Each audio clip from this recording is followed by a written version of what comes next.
Merhaba arkadaşlar, örgü kanalıma hoş geldiniz. Bugün yine size güzel bir tığ işi bebek yeleğinin anlatımını yapmak istiyorum. Yeleğimizin örgüsü çok kolay ve çok kullanışlı bir model. Bakın gördüğünüz gibi arkadaşlar. Ben bugün bu yeleği bu renk ile yaptım. Bir kız bebeğimize yaptım.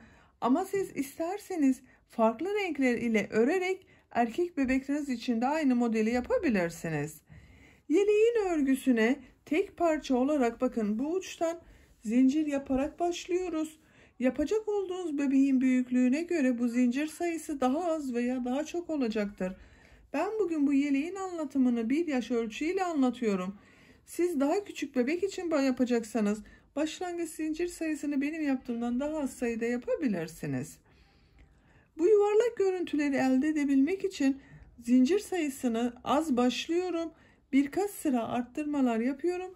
Bu şekilde bakın yuvarlak bir görüntü elde ediyoruz. Kol altını yapacağımız yere kadar tek parça halinde örüyoruz. Kol altını yapacağımız yere geldiğimiz zaman ön bölümleri ve arka bölümü işaretliyoruz. Ön bölümü ayrı ayrı örüyoruz. Arka bölümü ayrı örüyoruz. Daha sonra bu omuz bölümünden bölümleri birleştiriyoruz bakın. Yeleğimiz hazır olduğu zaman bu ön patlarda ve etek ucunda bu şekilde bir pıtırcık modelleriyle çalışma yaptım. Ben beyaz renk ile yaptım ama siz isterseniz kendi rengiyle de yapabilirsiniz. Yeleğin örgüsünde bir adet 100 gramlık 320 metre yazan bir iplik kullandım. Etiketi şu anda yanımda yok arkadaşlar. İstediğiniz renk ve markaları kullanarak bu yeleği örebilirsiniz. Tığ olarak da 3 milimlik tığ kullandım. Siz elinizin sıklığına ve ipliğinize göre daha küçük numaralı tığ veya daha büyük numaralı tığ kullanabilirsiniz. Yapmış olduğunuz örgüleri kullanmış olduğunuz tığın numarası çok etkilemektedir arkadaşlar. Siz daha küçük numaralı bir tığ ile yaparsanız bu ölçü daha küçük olacaktır. Veya daha büyük numaralı bir tığ kullanıp 3,5-4 milimlik tığlar ile yaparsanız bu yapmış olduğumuz sayı ile yaptığınız zaman sizin yaptığınız ölçü daha büyük olacaktır. O yüzden tığ numarası ve iplik kalınlığı örgünün ölçüsünde çok önemli arkadaşlar. Düğmeye ihtiyacımız yok ama siz bu pompon yerine düğme yapmak isterseniz bir adet de düğme buraya yapabilirsiniz. Beyazda da çok az bir beyaz ipliğe ihtiyacımız var. Bakın çevresini beyaz ile çevirdim ve bu şekilde pomponlarda beyaz kullandım. Elinizde olan başka renklerle de yapabilirsiniz. Dediğim gibi kendi rengiyle de yapabilirsiniz. Ben bugün bu yeleği 1 yaş ölçüde anlatıyorum dedim. Başlamadan önce ölçüsünü de vereyim, fikriniz olsun arkadaşlar. Bakın kol altından genişliğini ölçüyorum. 27 santim. Kol altından yüksekliğini ölçüyorum. 19 santim. Omuzdan itibaren tam yüksekliğini ölçüyorum. 32 santim. Bu da 1 yaş bebek için çok güzel bir ölçü. Malzemelerimizi verdik. Yapacak olduğumuz yeleğin ölçülerini söyledik. Hazırsak hep birlikte bu güzel yeleğimizin örgüsüne başlayalım. Kanalıma abone değilseniz abone olmayı unutmayın lütfen. Kanalıma abonelik ücretsizdir. Kanalıma abone olup orada bulunan zil şeklinde aktif konuma getirirseniz bundan sonra kanalıma yükleyeceğim videolardan ilk önce sizlerin haberi olacaktır. Beğeni ve yorumlarınızı da bu videonun altına yaparsanız çok sevinirim arkadaşlar. Hepinize kolay gelsin. İyi izlemeler. Dikişsiz yapacağımız yeleğin örgüsüne başlamak için zincir yapıyoruz. Zincir yapabilmek için ilk ilmeği bakın ben bu şekilde yapıyorum. Yavaş yapıyorum arkadaşlar, bakın şu şekilde ipliği tutuyorum. İlmeğe tığ taktım. İlmek aldım, çektim. İlk ilmeği oluşturdum. Ve zincirlerimi yapmaya başlıyorum. Çok sıkı zincir yapmayalım.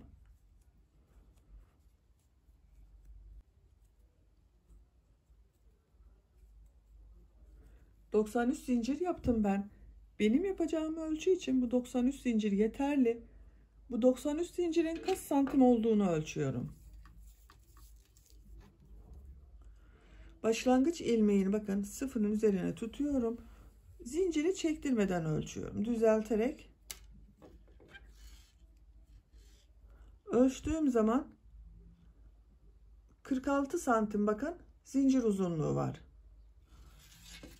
Bu da benim yapacağım ölçü için yeterli.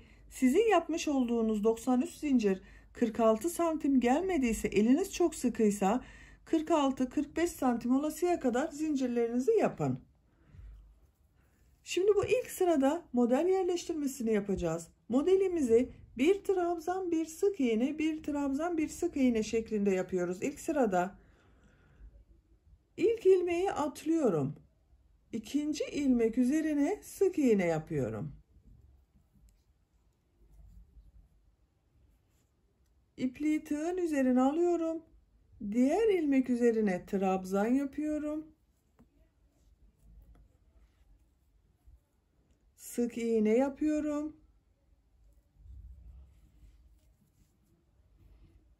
Trabzan yapıyorum. Bir trabzan yapıyorum, bir sık iğne yapıyorum. Bakın, sık iğne yapıyorum. Trabzan yapıyorum. Trabzana tığın üzerine iplik alıyorum. İlmeğe tığ takıyorum. İlmek alıp çekiyorum. İlmek alıyorum. 2 ilmekten çıkardım. Tekrar ilmek alıyorum. Üçüncü bakın ilmekten çıkardım. Sık iğneyi de tığın üzerine iplik almadan ilmeğe tığ takıyorum. İlmek alıp çektim. 2 ilmek var.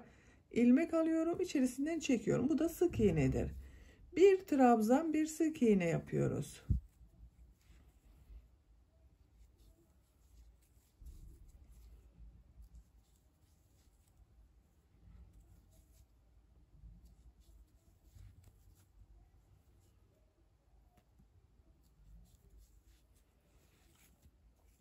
Bu şekilde. Zincirler üzerine bir sık iğne, bir trabzan, bir sık iğne, bir trabzan yaparak sıra sonuna kadar devam edelim. İlk sırada zincirler üzerine bir sık iğne, bir trabzan, bir sık iğne, bir trabzan yaparak sıra sonuna kadar tamamladım. Bakın görüntü olarak böyle görünüyor. Sıra başında sık iğne ile başladım ilk sıraya. Sıra sonunda da sık iğne ile bitirdim. Ben bunu tek sayı yaptığım için bakın sıra başında ve sıra sonunda olan ilmek aynı oldu. Eğer bunu çift sayı yapmış olsaydım bu sıra başı ve sıra sonunda olan ilmeklerin şekli farklı olacaktı. Ben 93 zincir ile başladım. Bakın tek sayı 92 veya 94 zincir ile başlamış olsaydım bu başlangıç ve bitiş ilmekleri farklı olacaktı. Bu ilk sırada bir sıra üzerinde 91 ilmek var. İkinci sıradayız. İkinci sıraya çıkmak için bir zincir yapıyorum. Örgüyü çeviriyorum. İkinci sırada örgümüze sık iğne üzerine trabzan, trabzan üzerine de sık iğne yaparak modelimize devam edeceğiz. Bu sıraya başlamadan önce de bu ilk ilmek ile son ilmekte birer ilmekte arttırma yapmak istiyorum. Ön bölümleri biraz yuvarlak görünsün istiyorum. Onun için arttırma yapacağız. Bakın ilk ilmek sık iğne, sık iğnenin üzerine bu sırada trabzan yapacağız. Ama arttırma yapmak istediğim için bu ilk ilmek üzerine bir sık iğne yapıyorum. İpliği tığın üzerine alıyorum. Aynı ilmek içerisine trabzan yapıyorum. Bakın ikinci ilmek trabzan, trabzan üzerine sık iğne yapıyorum. Sık iğne üzerine trabzan yapıyorum. Trabzan, bakın bu ilmek trabzan ilmeği, bir alt sırada trabzan yaptım. Üzerine sık iğne yapıyorum. Sık iğne ilmeğinin üzerine trabzan yapıyorum. Bakın trabzan üzerine sık iğne yapıyorum. Sık iğne üzerine trabzan yapıyorum. Bir alt sırada yaptığımızın tam tersini yapıyoruz.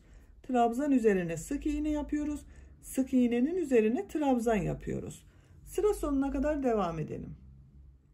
İkinci sırada sık iğne üzerine trabzan, trabzan üzerine de sık iğne yaparak sıra sonuna kadar tamamladım. En son bakın trabzan yaptım. Bu ilmek içerisine arttırma yapmak için bir de sık iğne yapıyorum. Sıra başında da arttırma yapmak için bir sık iğne yapmıştım.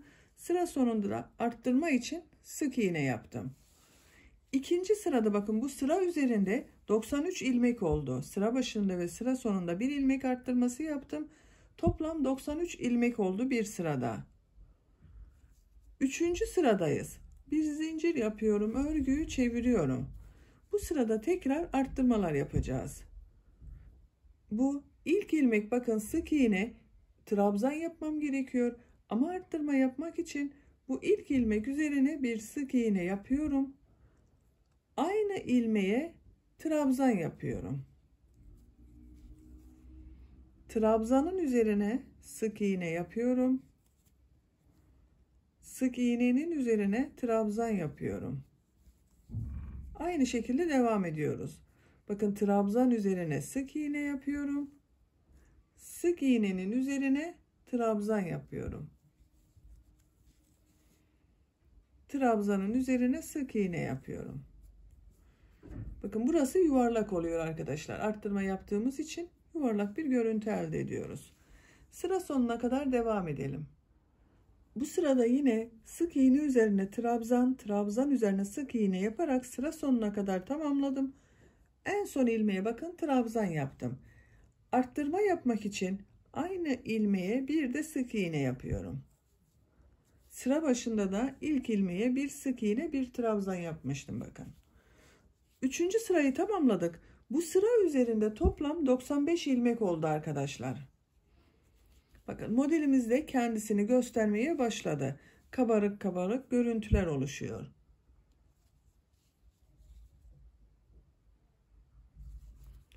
Dördüncü sıradayız. Bir zincir yapıyorum. Örgüyü çeviriyorum. Bu sırada yine sık iğne üzerine trabzan, trabzan üzerine sık iğne yapacağız. İlk ilmekte ve son ilmekte arttırma yapacağız. İlk ilmek üzerine bir sık iğne yapıyorum. Tekrar aynı ilmek içerisine bir de trabzan yapıyorum. Bir sık iğne, bir trabzan yaptım aynı ilmeğe. Trabzanın üzerine sık iğne yapıyorum. Sık iğnenin üzerine trabzan yapıyorum. Trabzan üzerine sık iğne yapıyorum. Sık iğnenin üzerine trabzan yapıyorum. Trabzan üzerine sık iğne yapıyorum. Sıra sonuna kadar devam edelim. Sık iğne üzerine trabzan, trabzan üzerine sık iğne yaparak bakın dördüncü sıranın da sonuna geldim.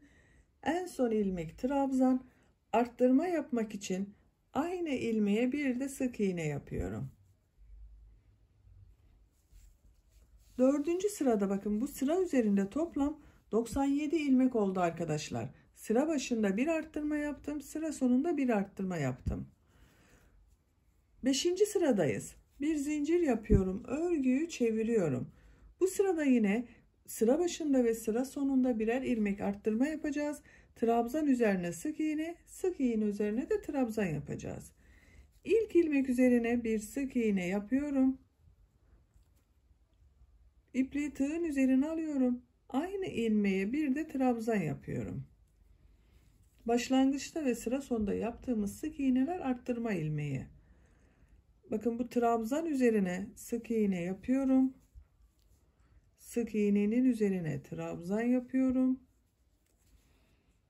Trabzan üzerine sık iğne yapıyorum. Sık iğnenin üzerine trabzan yapıyorum.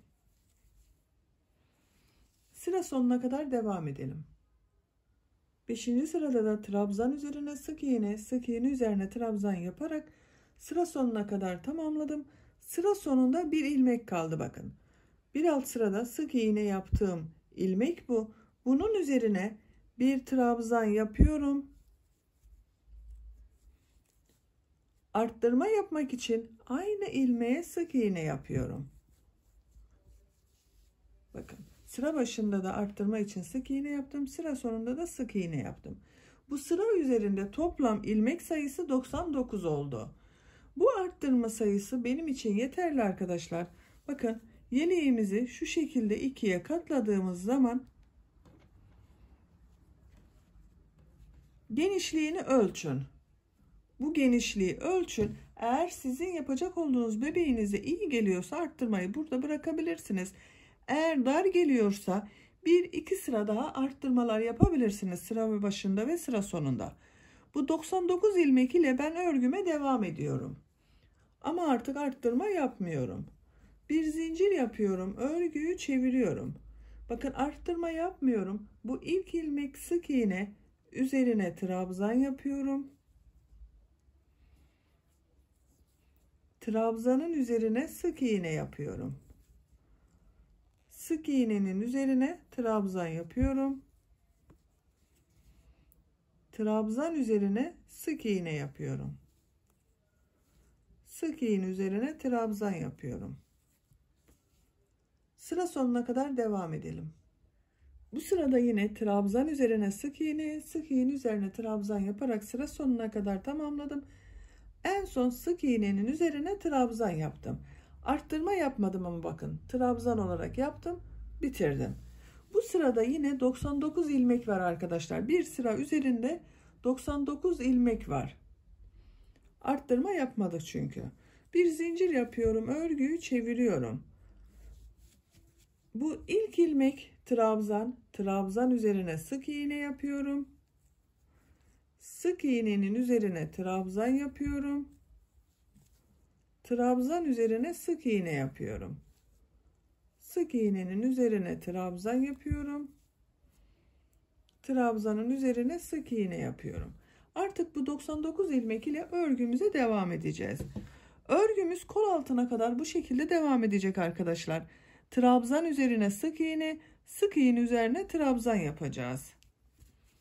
Yapacak olduğunuz bebeğinizin büyüklüğüne göre bu kol altını yapacağınız ölçüye kadar trabzan üzerine sık iğne, sık iğne üzerine trabzan yaparak devam edelim. Yeleğin örgüsünü ön bölümlerden arttırmayı bıraktım. Bakın, buradan itibaren düz olarak devam ettim. Kol altını yüksekliğine kadar tamamladım. Kaç santim olduğunu ölçüyorum. Bu ölçü sizin yapacak olduğunuz bebeğinizin büyüklüğüne göre değişecektir. 18 santim bakın yükseklik var. Bu benim yapacağım ölçü için yeterli. Yeleğin bu sırasından sonra ön bölümleri ve arka bölümü ayıracağız. Ayrı ayrı öreceğiz. Kol altı için ben işaret yaptım. Benim bu son sırada 99 ilmek var arkadaşlar. Bir sırada 99 ilmek var. Bunu ikiye bölüyoruz. Sizin kaçsa, sizin yaptığınız örgüde ilmek sayınız daha fazladır veya daha azdır, hiç fark etmez. Kaç ilmek varsa onu ikiye bölün. Yarısı arka bölüm, diğer yarısı da yarısı ön bölüm için olacak, yarısı diğer ön bölüm için olacak. Benim 99 ilmek var bir sırada. İkiye böldüğüm zaman 50 ve 49 çıkıyor. Arka bölümü 49 ilmek yaptım. 50'yi de ikiye böldüm. 25 bir ön için bakın buraya işaret taktım. Sayıyorum arkadaşlar, bakın. 2, 4, 6, 8, 10, 12, 14, 16, 18, 20, 22, 24, 25. 25. ilmeğe ön bölüm için işaret taktım. Bunda da aynı şekilde 25 ilmek var ön bölümde. Arka bölümde de 49 ilmek var bu arada. Şimdi kol altını belirleyelim. Bakın, örgünün buradayım. Kol altının olduğu yere işareti taktım ben zaten. Bir zincir yapıyorum, örgüyü çeviriyorum. İlk ilmek bakıyorum, sık iğne, sık iğne üzerine trabzan yapıyorum. Diğeri trabzan, trabzan üzerine sık iğne yapıyorum. Sık iğne üzerine trabzan yapıyorum. Modelimize devam ediyoruz. Kol altını için işaret yaptığım bu ilmeğe 3 ilmek kalasıya kadar devam edelim. Ön bölüm için ayırmış olduğum ilmeklerde bakın, sık iğne üzerine trabzan, trabzan üzerine sık iğne yaparak Kol altına işaret yaptığım buraya 1, 2, 3 ilmek kalasıya kadar ördüm arkadaşlar. Bir zincir yapıyorum. Örgüyü çeviriyorum. Burayı boş bırakıyoruz. Arka bölümden de 3 ilmek ayıracağız. Burası kol altı için olacak. Örgünün düz tarafındayım. Bakın, örgünün düz tarafındayım. Bu sırada koldan bir kesme yapmak istiyorum. Yakadan da bir kesme yapacağız. İlk ilmek, bakın, sık iğne, üzerine trabzan yapmam gerekiyor. Bunu atlıyorum. Trabzan yapmıyorum. Trabzanın üzerine sık iğne yapıyorum. Burada bir ilmek eksiltmiş oldum. İpi tığın üzerine alıyorum. Sık iğne üzerine trabzan, trabzan üzerine sık iğne yapıyorum.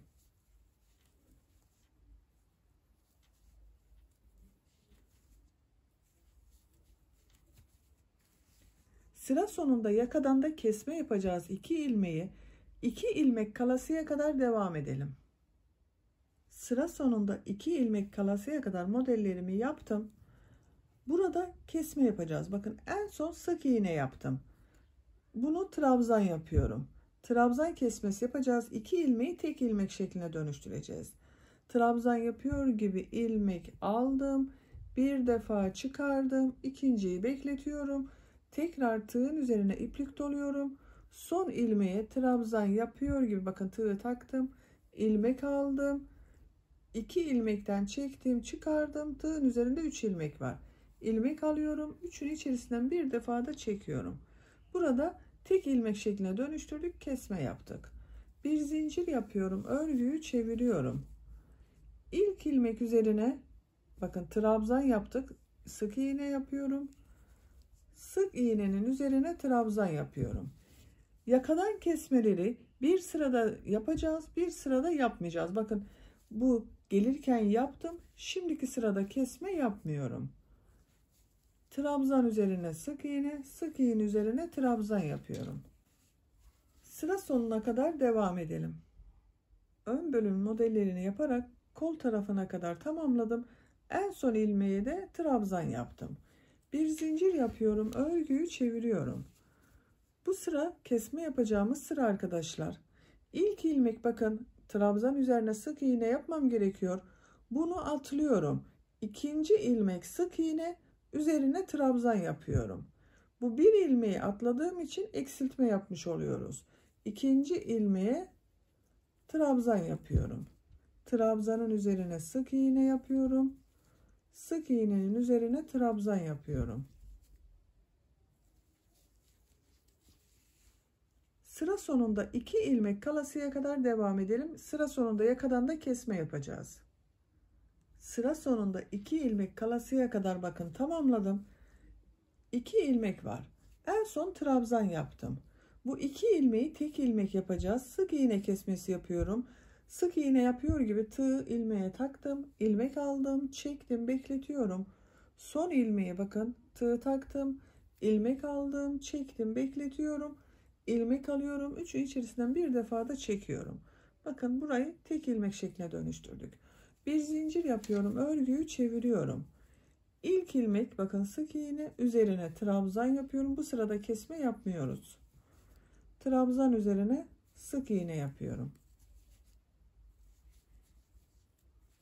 Sık iğne üzerine trabzan, trabzan üzerine sık iğne yapıyorum. Sıra sonuna kadar devam edelim. Modellerimizi yaparak yine, bakın, sıranın sonuna kadar tamamladım. Kol tarafındayım. Bir zincir yapıyorum, örgüyü çeviriyorum. Artık kol tarafından kesme yapmıyorum. Bir önceki sırada bitirdim. Düz devam ediyorum arkadaşlar. Ben kol tarafını, sadece yaka tarafından kesme yapacağız. İlk ilmek sık iğne, üzerine trabzan yapıyorum. Bakın, kesme yapmadım burada. Trabzan üzerine sık iğne yapıyorum. Sık iğne üzerine trabzan yapıyorum. Trabzan üzerine sık iğne yapıyorum. Sıra sonunda yakadan kesme yapacağız. 2 ilmek kalasıya kadar devam edelim. Sıra sonunda 2 ilmek kalasıya kadar ördüm. En son sık iğneyi yaptım. Bunda trabzan kesmesi yapıyorum, bakın. Trabzan yapıyor gibi ilmek aldım. Bir defa çıkardım. İkinciyi bekletiyorum. Tekrar trabzan yapıyor gibi ilmek alıyorum. Tığ ilmeğe takıyorum, son ilmeğe ilmek aldım, çektim, ilmek alıyorum, 2 ilmekten çıkarıyorum. Tığın üzerinde 3 ilmek var. İlmek alıyorum, 3 içerisinden bir defa da çekiyorum. Bakın burada kesme yaptım, 1 ilmek oldu. Bir zincir yapıyorum, örgüyü çeviriyorum. İlk ilmek trabzan, üzerine sık iğne yapıyorum. Sık iğnenin üzerine trabzan yapıyorum.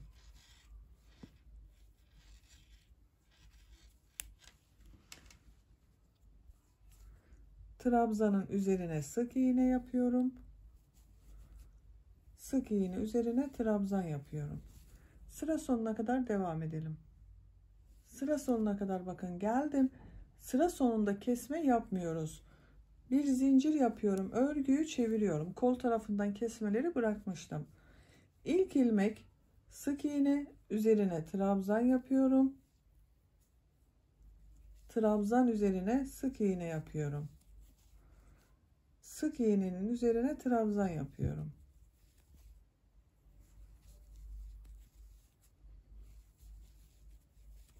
Sıra sonunda 2 ilmek kalasıya kadar devam edelim.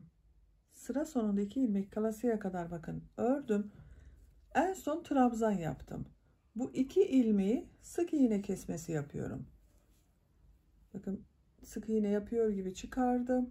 İkinci ilmeğe sık iğne yapıyor gibi ilmek aldım. Çıkardım. 3 ilmek var.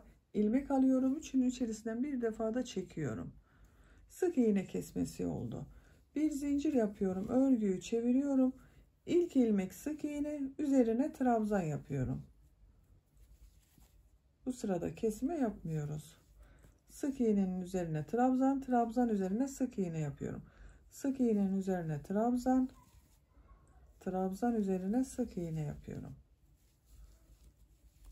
Dikkat ederseniz arkadaşlar, yaka tarafından kesmelerde bir sırada sık iğne kesmesi yapıyoruz.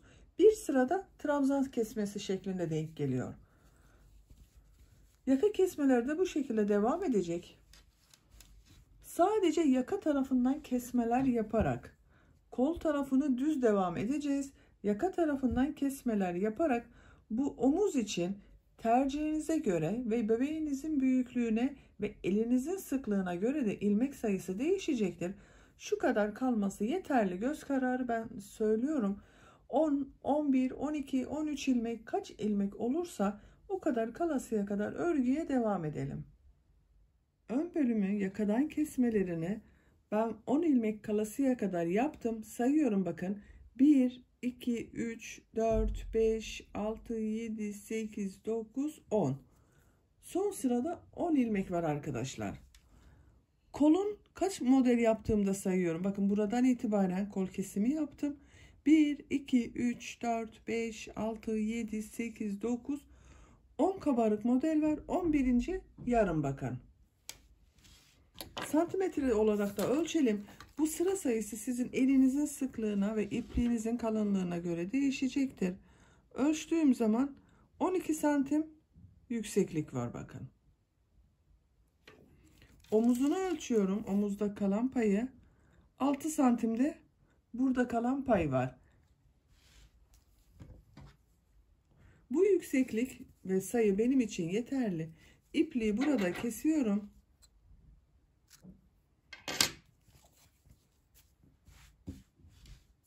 Şimdi diğer ön bölümü yapacağız. Bununla aynı sayıda başlayacağız. Diğer ön bölüm için de burada bir işaret yapmıştım bakın. Örgünün gelişine bakıyorum. Bunu bu şekilde devam ettirdik. Bu ön bölümü de buradan devam ettireceğiz arkadaşlar.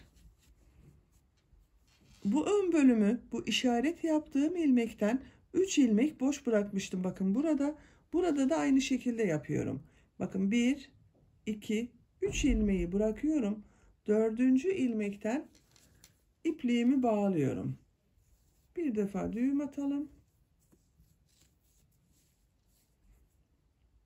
Bu ilmekten ilmek çıkarıyorum.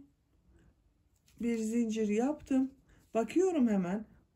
Bakın trabzan üzerine sık iğne yapıyorum. Burada bakın işaretten sonra 1, 2, 3 ilmek boş. Sık iğne üzerine trabzan yapıyorum. Trabzan üzerine sık iğne yapıyorum. İpliği de bakın içeride tutuyorum. Sık iğne üzerine trabzan yapıyorum. Sıra sonuna kadar devam edelim. Diğer ön bölümde bakın bu işaret yaptığım yerden sonra 3 ilmek atladım. 4. ilmekten başladım. Sıra sonuna kadar modelleri yaptım. Bu ilk sırada kaç ilmek olduğunu sayıyorum. 2, 4, 6, 8, 10, 12, 14, 16, 18, 20, 22 ilmek var. 25 ilmek ayırmıştık bakın ön bölüm için. 3 ilmeği atladım. Bu bir ilk sırada 22 ilmek var. İkinci sıradayız. Bir zincir yapıyorum. Örgüyü çeviriyorum.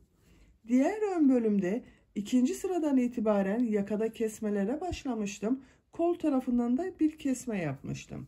Bakın yaka tarafındayım. İlk kesmemizi bakın burada yapacağız yaka tarafından. Bakıyorum hemen. İlk ilmek trabzan üzerine sık iğne yapmam gerekiyor.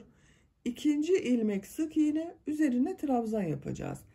Burada kesme yapmak için eksiltme yapmam gerekiyor. Bu ilk ilmeği atlıyorum bakın. Trabzanı atlıyorum. Burada bulunan ilmek üzerine bir trabzan yapıyorum.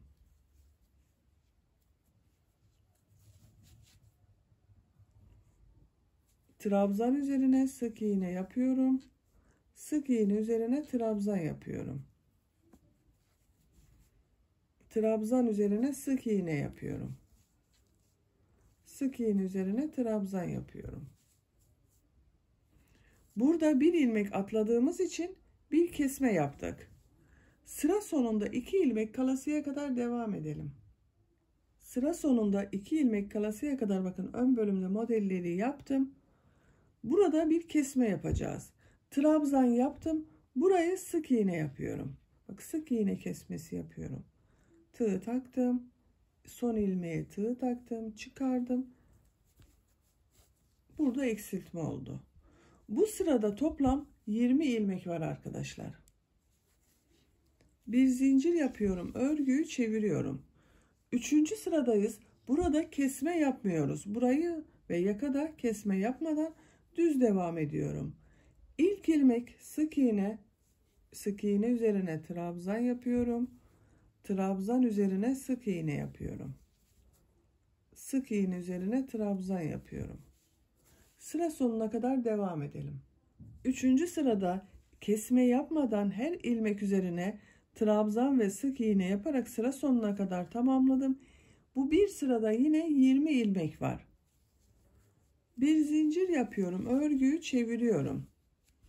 Bu sırada yakadan da kesme yapacağız. Kol tarafından da kesme yapacağız. Bakıyorum hemen.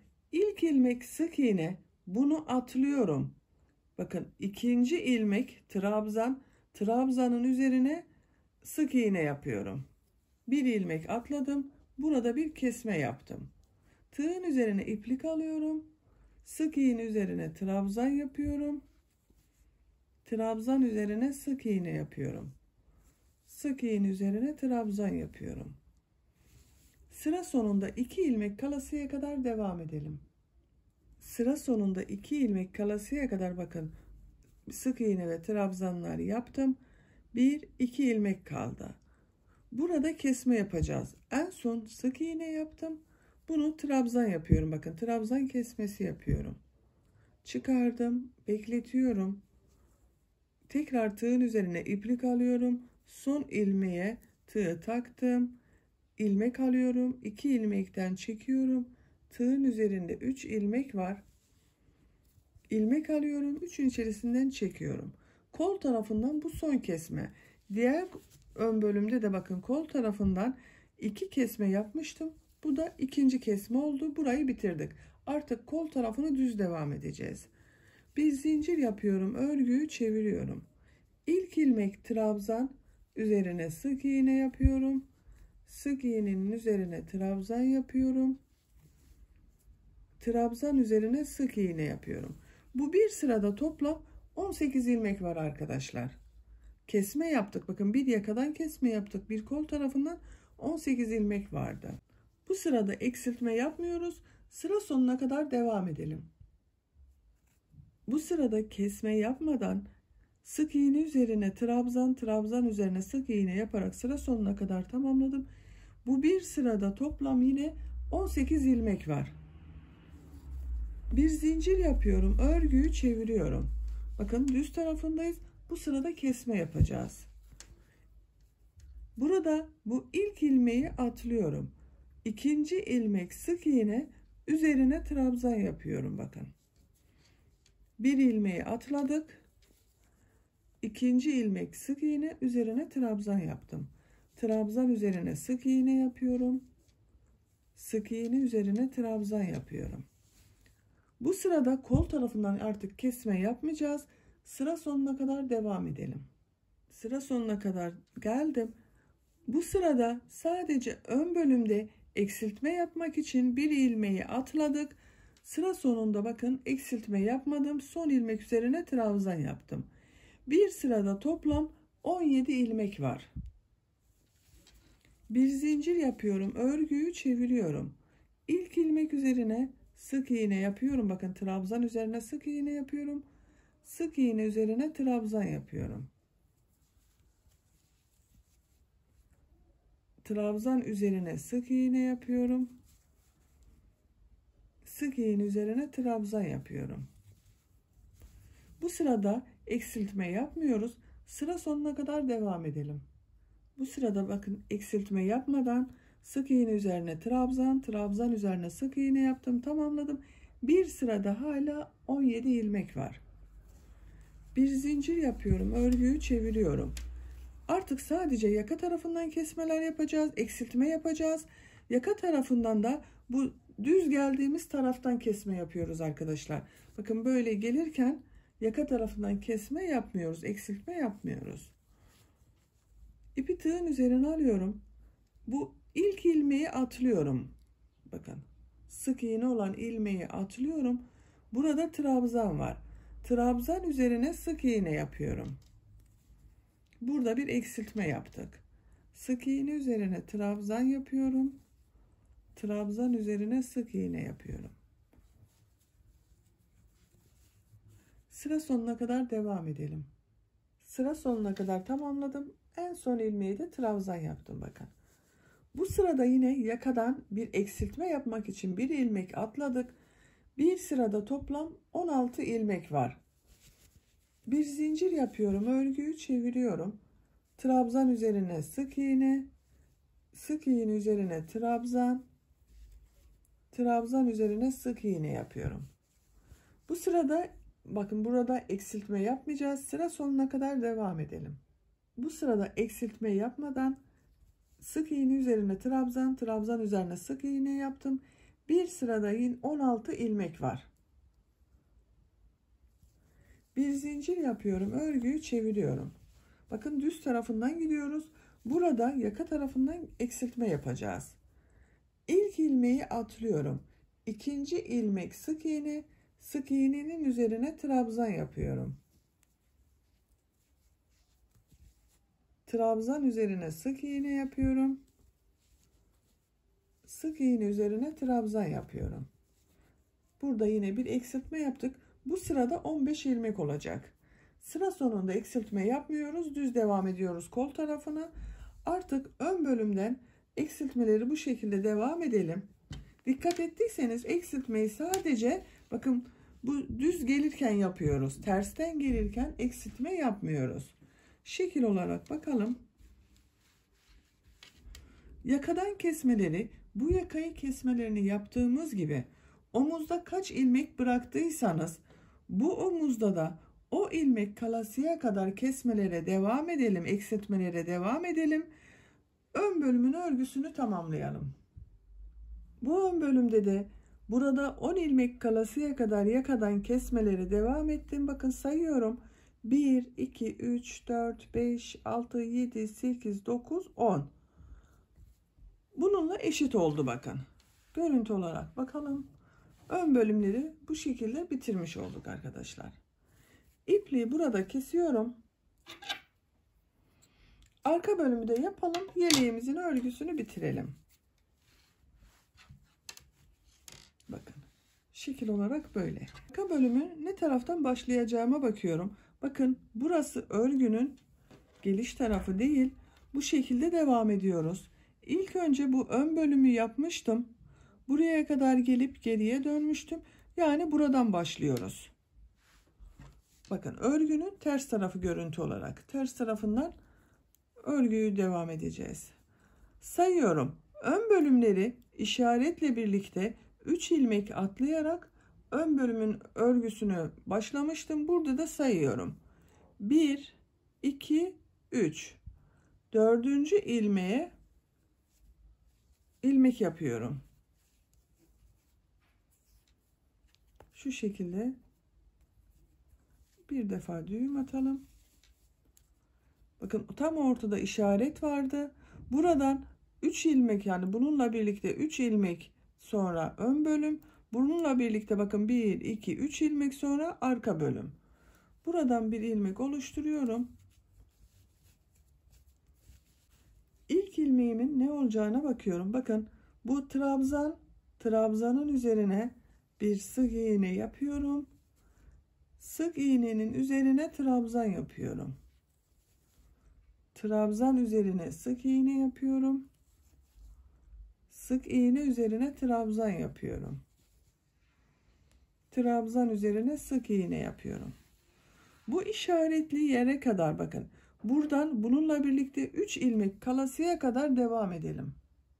Sıra sonunda bakın işaretli yerden sonra 1, 2 ilmek var. İşaretle birlikte 3 ilmek var. Buraya kadar sık iğne üzerine trabzan, trabzan üzerine sık iğne yaparak tamamladım. Arka bölüm için başlangıçta 49 ilmek ayırmıştık. Bu bir sırada toplam 45 ilmek var. Bir zincir yapıyorum. Örgüyü çeviriyorum. Bu sırada sıra başında ve sıra sonunda birer ilmek kesmesi yapacağız. Bakıyorum. İlk ilmek bakın sık iğne, ikinci ilmek trabzan. Bu ilk ilmeği atlıyorum. İkinci ilmek üzerine sık iğne yapıyorum. Diğer ilmek bakın sık iğne üzerine trabzan yapıyorum. Trabzan üzerine sık iğne yapıyorum. Sık iğne üzerine trabzan yapıyorum.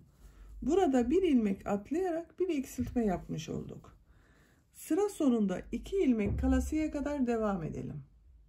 Sıra sonunda 2 ilmek kaldı. Bakın buraya kadar modellerimizi yaptım. En son ilmek trabzan yaptım. Bunu sık iğne kesmesi yapıyorum. Tığ ilmeğe taktım, çıkardım, bekletiyorum. Diğer ilmeğe tığ takıyorum. İlmek alıp çıkarıyorum. 3 ilmeğin içerisinden bir defa da çekiyorum. Bakın sık iğne oldu. Sıra başında da sık iğne ile başladım. Sıra sonunda da sık iğne ile bitti. Bu sırada toplam ilmek sayısı 43. Bir zincir yapıyorum. Örgüyü çeviriyorum. Bu sırada kesme, eksiltme yapmıyoruz. İlk ilmek sık iğne, sık iğne üzerine trabzan yapıyorum. Trabzan üzerine sık iğne yapıyorum. Sık iğne üzerine trabzan yapıyorum. Trabzan üzerine sık iğne yapıyorum. Sıra sonuna kadar devam edelim. Arka bölümde bu sırada eksiltme ve kesme yapmadan sıra sonuna kadar yaptım. Sıra başında trabzan ile başladım. Sıra sonunda trabzan ile bitti. Bu sırada yine 43 ilmek var arkadaşlar. Bir zincir yapıyorum. Örgüyü çeviriyorum. Bu sırada bir kesme işlemleri daha yapacağız. Sıra başında bir eksiltme yapacağız. Sıra sonunda bir eksiltme yapacağız. Ön bölümlerde de kol tarafından 2 sırada kesme yapmıştım. Bu arka bölümde de aynısını yapıyoruz.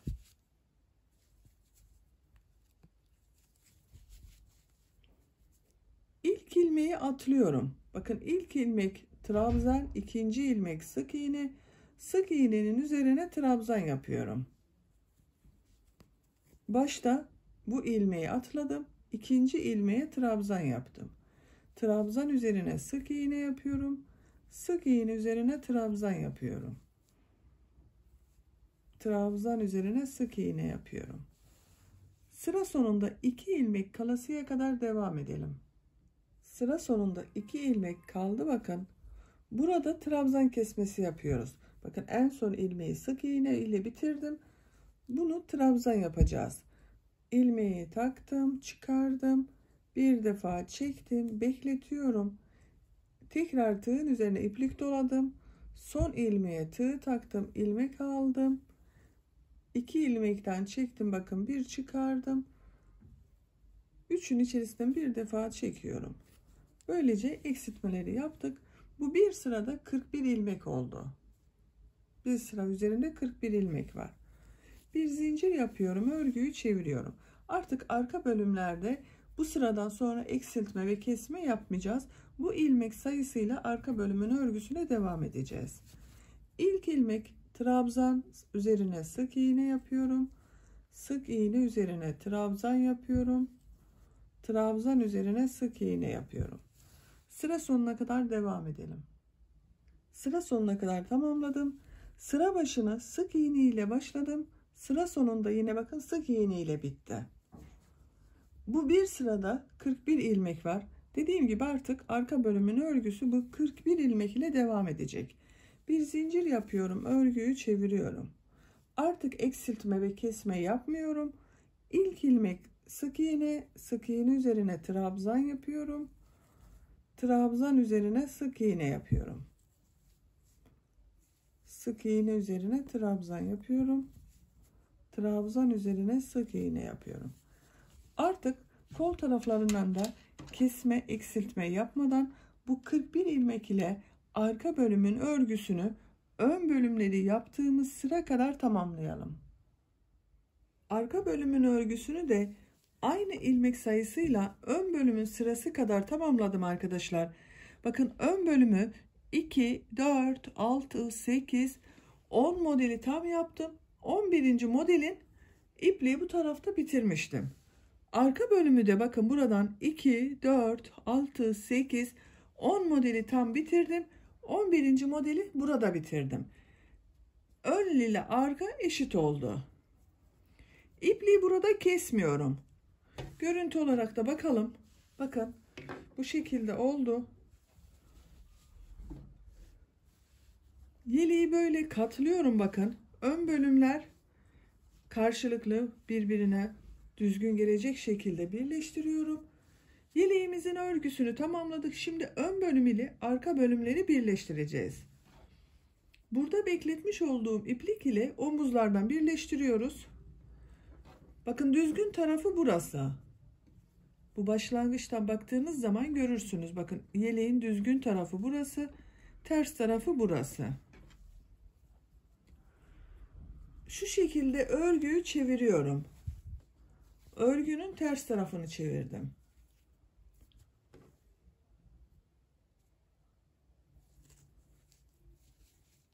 En son ilmek bakın. Bu ilmek ile tığ takıyorum. Ön bölümün bu kol tarafından olan ilk ilmeği tığa takıyorum. İlmek aldım, çektim, sık iğne yapıyorum. İkinci ilmeğe tığ takıyorum. Karşıdan da ikinci ilmeğe tığ takıyorum. Üçüncü ilmeğe tığ takıyorum. Karşıdan da üçüncü ilmeğe tığ takıp sık iğne yapıyorum. Karşılıklı bakın her ilmekten alarak sık iğneler yapıyoruz. İlmek atlamamaya dikkat edelim. Görüntü olarak düzgün görünmez. Omuzda kaç ilmek bıraktıysanız bu arkadan da o kadar ilmek yapacağız.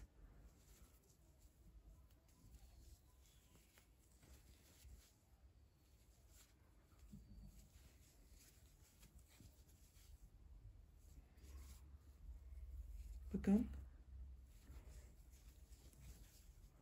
Son ilmeğe de tığ takıyorum. Karşıdan son ilmeğe tığ taktım. Görüntü olarak bakalım arkadaşlar. Bakın birleştirdiğimiz zaman görüntüsü böyle. Gayet düzgün duruyor.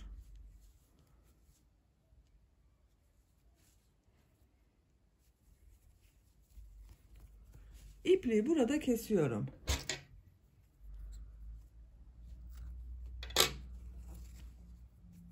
Omuzun bir İkisini birleştirdik bakın bu şekilde.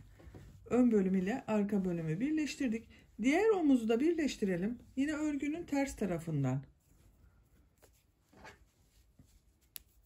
Kol tarafından ilk ilmeğe tığ takıyorum. Karşıdan da ilk ilmeğe tığ taktım. Bakın kol tarafından yapıyorum. Bir ilmek yapıyorum. Sağlamlaştırdım. Aynı ilmeğe sık iğne yapıyorum. İkinci ilmeğe sık iğne yapıyorum.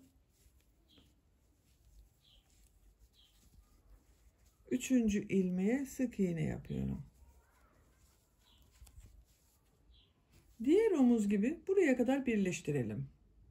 Bakın omuz birleştirmesini sıra sonuna kadar tamamladım. İpliği burada kesiyorum.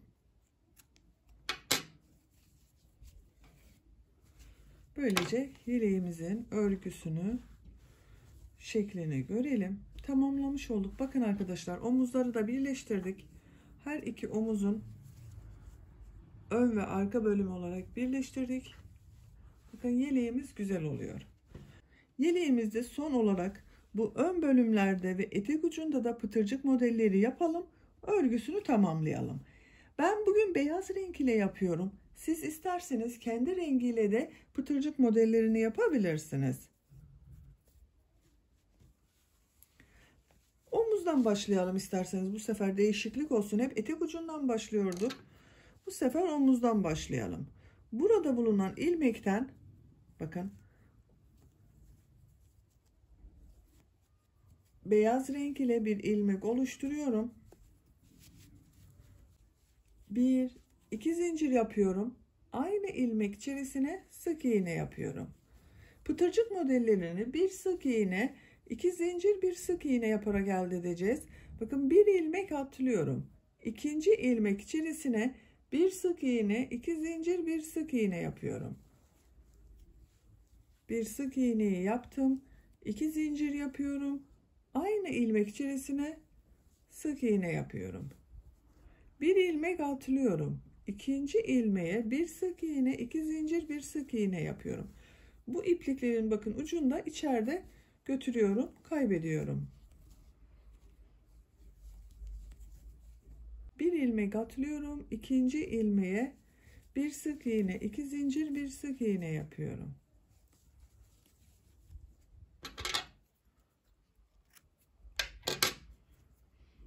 Görüntü olarak bakalım. Bakın bu şekilde arkadaşlar pıtırcık modelleri yapıyoruz. Bir ilmek atlıyorum. İkinci ilmeğe bir sık iğne, 2 zincir, aynı ilmeğe sık iğne yapıyorum. Bir ilmek atlıyorum. İkinci ilmeğe sık iğne, 2 zincir yapıyorum. Aynı ilmeğe sık iğne yapıyorum. Bu şekilde pıtırcık modellerini yapacağız. Pıtırcık modellerini boynun çevresinde yapalım. Ön patlarda çevresini tamamen pıtırcık modelleri yaparak bu başladığımız yere kadar devam edelim. Çevresinden pıtırcık modelleri yaparak sıra sonuna kadar tamamladım. En son pıtırcık modeliyle yakanın bakın bu boynun çevresinde başlamış olduğum ilk pıtırcık modeline tığ takıyorum. İlmek alıp kaydırma yaparak birleştiriyorum. İpliği burada kesiyorum. Bakın burayı birleştirdik. Hiç belli olmuyor arkadaşlar birleştirme yerimiz. Görüntü olarak bakalım. Başlangıçta az başlayıp arttırmalar yaptığımız için burada yuvarlak bir görüntü elde ettik. Gördüğünüz gibi. Ben kolun birini bakın bu şekilde beyaz renk ile pıtırcık modelleri yaptım. Diğer kolu da sizinle birlikte yapalım. Kol altından. Kol altında 2 bu tarafta, 2 bu tarafta, bir de ortada olmak üzere 5 ilmek vardı. Ortada bulunan ilmekten veya herhangi bir ilmekten bir ilmek oluşturuyorum beyaz renk ile. 1-2 zincir yapıyorum. Aynı ilmeğe sık iğne yapıyorum. Pıtırcık modeli yapıyoruz. Bir ilmek atlıyorum. İkinci ilmeğe bir sık iğne, 2 zincir, bir sık iğne yapıyorum. Bir ilmek atlıyorum. İkinci ilmeğe bir sık iğne, 2 zincir, bir sık iğne yapıyorum. Pıtırcık modelleri yapıyoruz. Başladığımız yere kadar devam edelim. Kolun çevresinde pıtırcık modelleri yaparak bakın başladığım yere kadar geldim. Burada bu ilk başladığım ilmeğe tığ takıyorum. İlmek alıp çektim. Sırayı bakın kapadım. İpliği burada kesiyorum.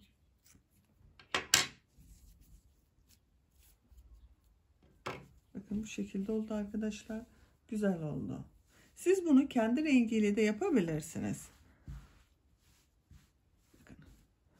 Ben bir de böyle güzel bir pompon yaptım. Siz isterseniz bunu buraya bir düğme yaparak da kullanabilirsiniz. Ama ben bu şekilde ip kordonlu ve pomponlu yapmak istiyorum. Bu pomponun yapılışı çok kolay. Size kısaca bunu göstermek istiyorum arkadaşlar. Evde pompon aparatınız varsa onunla daha kolay yapabilirsiniz. Bakın pratik olarak yapacak olduğunuz ipliği alıyorsunuz. Şu şekilde tutuyorum. Büyüklüğünü dolayacağınız yere göre değişecektir. Benim bu yaptığım büyüklükte bir pomponu ben elime dolayarak yaptım. Şu şekilde bakın elime doluyorum.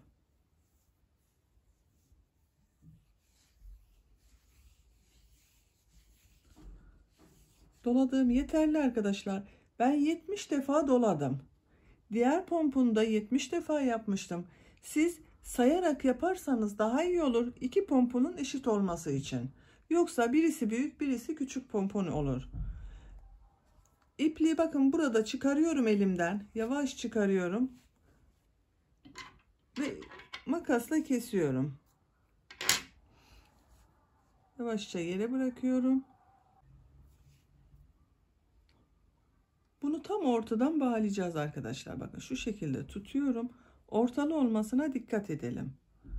Şu şekilde iplik ucunu bağlıyorum. Bakın ortalı şu anda. Yerde yaparsam daha sağlam olacak. Sıkı yapalım. Daha sonra bu iplikleri keseceğiz. Sıkı yapmazsak kestiğimiz zaman iplikler çıkar.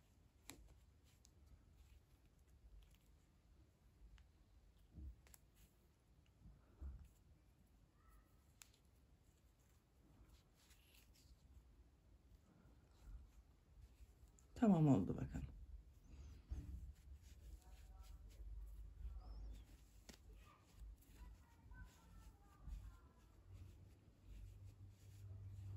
Pomponumuz hazır. Şimdi bunu şu şekilde bağladığımız ipliğe tığ takıyorum.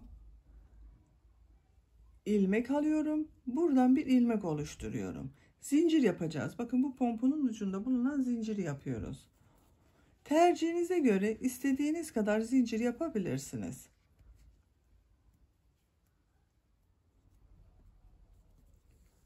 Zincirleri tamamladım ben. 60 zincir yaptım arkadaşlar. Siz bu zincir sayısını tercihinize göre istediğiniz gibi yapabilirsiniz. Bu zinciri yeleğimizin bu yakadan eksiltme yaptığımız yere bakın. Yakayı oluşturduğumuz buraya birleştiriyorum. Bununla ben değerini yaptığım için eşit olmasına dikkat ediyorum. Kaydırma yapmayalım.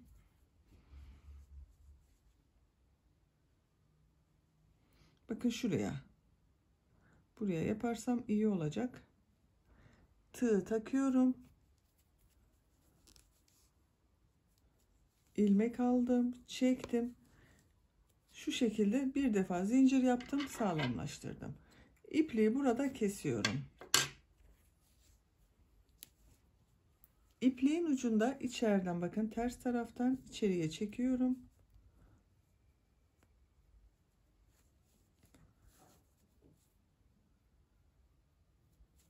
İlmeklerin arasından kaybediyorum.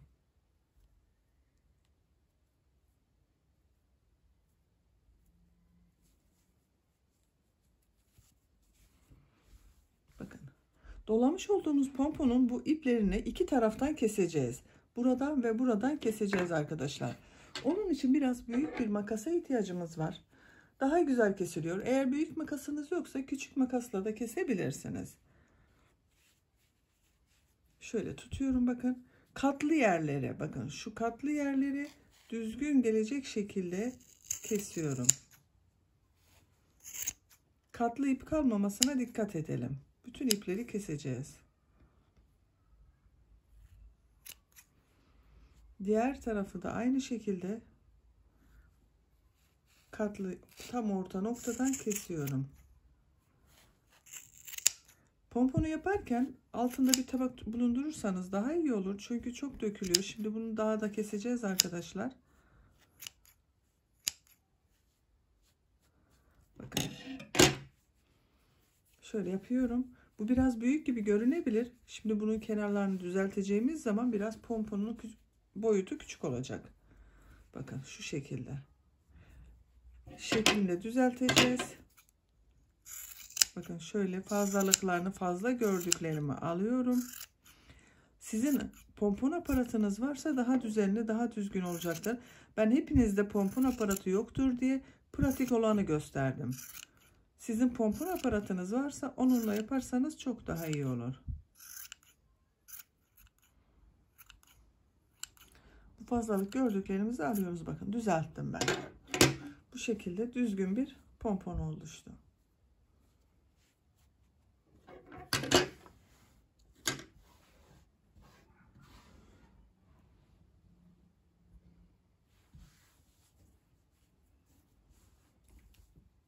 Bakın pomponlarını da hazırladık.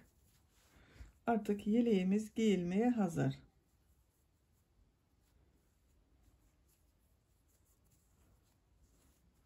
Ben bugün bu renk ile kız bebeklerimiz için yaptım. Ama siz farklı renkleriyle erkek bebekler için de yapabilirsiniz bu modeli. Arka görüntüsüne bakalım. Arka görüntüsü de bu şekilde. Çok güzel oldu arkadaşlar. Kullanışlı ve güzel bir yelek yaptık birlikte. Bitmiş olarak size ölçülerini vermek istiyorum.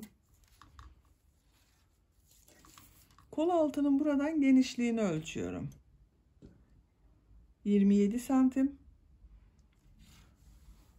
Kol altından gövde yüksekliğini ölçüyorum. Bakın 19 santim. Omuzdan itibaren tam uzunluğunu ölçüyorum. 32 santimetre. Bu da 1 yaş bebek için güzel bir ölçü oldu arkadaşlar. Böylece bir örgü anlatımımızın da sonuna gelmiş olduk. Beni dinlediğiniz ve izlediğiniz için hepinize çok teşekkür ederim. Kanalıma abone değilseniz abone olmayı unutmayın lütfen. Kanalıma abonelik ücretsizdir.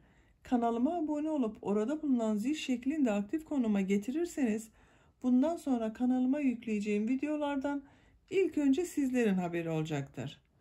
Sizlerle yeni örgülerde görüşmek dileğiyle. Hoşça kalın, sevgiyle kalın.